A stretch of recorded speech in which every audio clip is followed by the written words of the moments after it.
అయ్యో పాపం.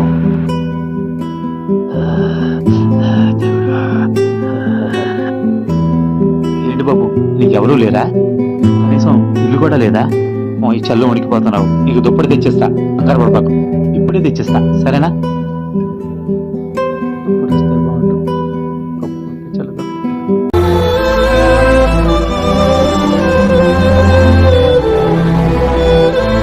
రాత్రి కనిపించిన అతను ఉన్నాడు, వెళ్ళి చూద్దాం. అయ్యో ఇతనే.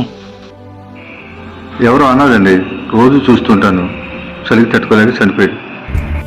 ఎంత పని జరిగిపోయింది. ఇదంతా నా వల్ల. నోటి మాటే కదా అని చేయకు. నువ్వు ఆ మాట కాపాడుకుంటే అవతల వారికి బలాన్ని ఇస్తుంది. మాట తప్పితే ప్రాణం కూడా పోవచ్చు. అతను ఆశ పెట్టకుండా ఉంటే అతను బతికేవాడేమో.